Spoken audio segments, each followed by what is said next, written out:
was late in the afternoon when little Christian came to the end of the valley of humiliation. He had seen nothing more of his enemy self, and he was beginning to think that he might now put his sword back into its sheath, when he saw two boys running towards him. Their faces were white, and as they came up to him, Christian said to them, "Where are you going?" "Back, back," cried the boys, "and if you care for your life, you'd better come with us." "Why?" asked Christian. "What's the matter?" "Matter?" they answered. "We were going to the celestial city as you are, but we've been as far as we dare. Indeed, if we'd ventured a few steps further, we should never have had the chance to come back and save you." "What did you find?" said Christian, wondering what dangers he might have to pass through that night. He had no thought of turning back, for his victory over self had made him love and trust his good king more than ever. But he wished to know what the boys had seen, so that he might be prepared to defend himself. "Just before us," they said, "is the dark valley, but we saw it in time and we've hurried away."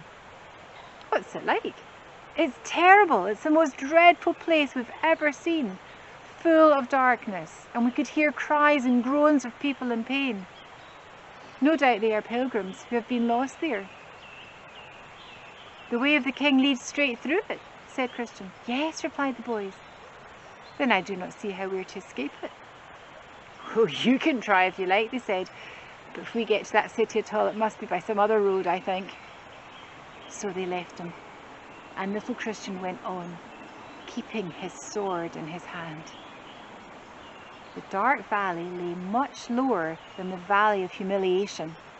It was narrow, and the black rocks seemed almost to meet over Christian's head as he entered it.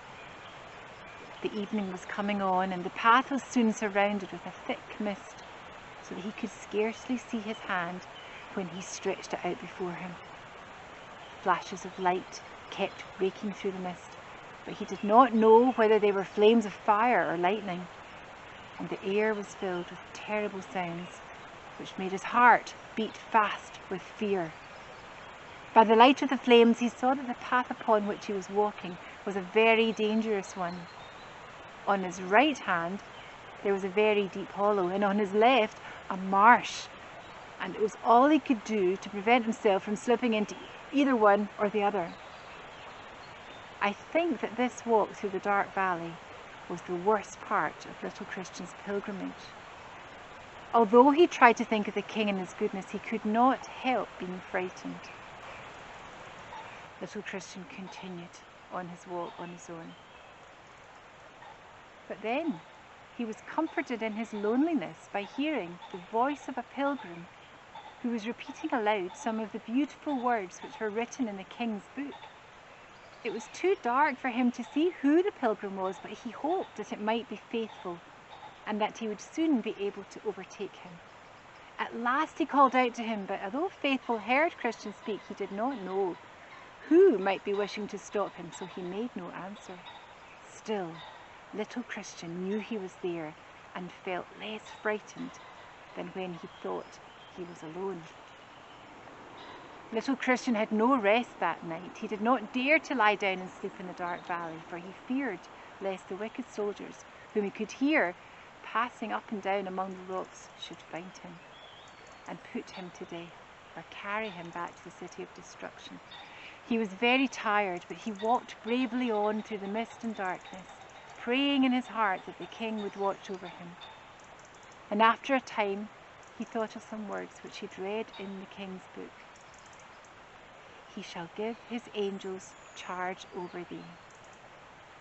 Then he remembered the picture which Charity in the Palace Beautiful loved so much of the little child with the guardian angels. The picture was true, he said to himself. That little child was walking in a path like this, and the king's angel was taking care of him. Perhaps there is an angel with me now. I am sure you know that little Christian was quite right. The angel had been with him all through that dreadful night, and although the little pilgrim could not see his bright guardian, there were gentle hands spread out to shield him from the terrors of the way, and strong arms ready to hold him fast if his feet slipped on the dangerous path. The dark valley with all its terrors now lay behind him, and just before him the ground rose a little. Christian climbed quickly up the path, and when he reached the top of the ascent, he found that he could see for some distance along the road. Not very far from him, a boy was walking with his face toward the king's city. He was wearing a white suit, like Christian's own, but he had no armour. It must be Faithful, thought Christian, and he called out, "Wait for me, and I will walk with you." Then Faithful looked round, and Christian cried again, "Wait till I can overtake you." But Faithful answered, "I'm going to the king, and there are enemies behind me." When Christian saw that Faithful would not wait for him, he ran to catch up with them.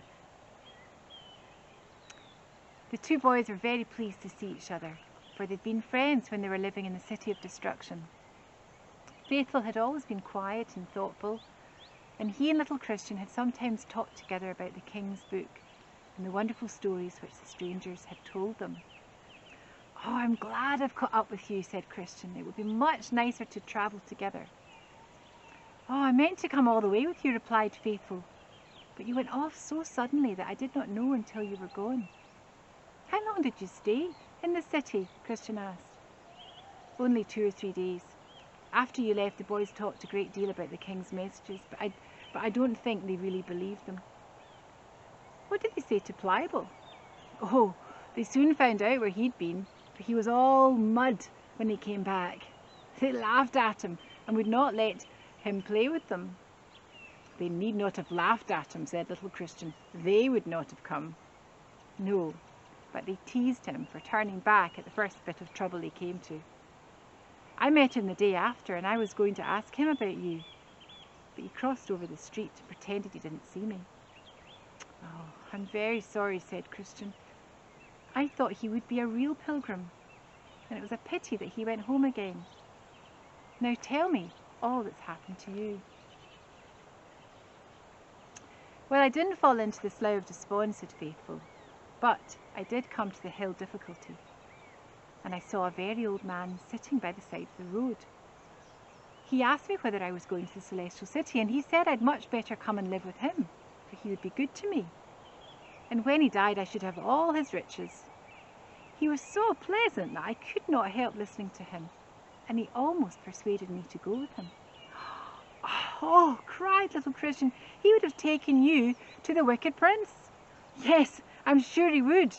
I was just ready to turn back, but I looked up and saw that he was smiling to himself.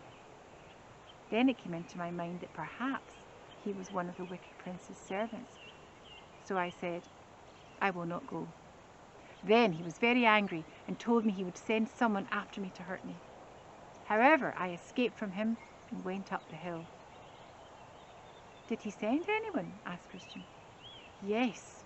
Just when I was passing that little shelter, I heard someone coming quickly behind me. It was one of the king's servants, and he said he'd come to punish me for listening to the old man. His name was Justice, and I thought he would have killed me with his rod. But a man came by with a gentle face, and he told Justice not to strike me. I did not know who it was at first, but when he was going up the hill, I saw the marks upon his feet, and I'm sure it must have been our dear Prince himself." "I've heard about Justice," said Christian, "but the Prince does not let him punish the pilgrims too much. Did you not see the palace at the top of the hill?" "Yes, I did, and the lions too. They were asleep, and it was quite early, so I thought it was better to go on my way." "The porter told me he'd seen you," said Christian. "I wish you'd stayed at the palace. The people are so kind. Did you meet anyone in the valley?" "I met Discontent there, and he was very tiresome indeed." "Did you not meet Self?" little Christian asked. "No," said Faithful. "I did," said Christian, "and he very nearly killed me." The two boys continued on the way of the king, pleased to have each other's company.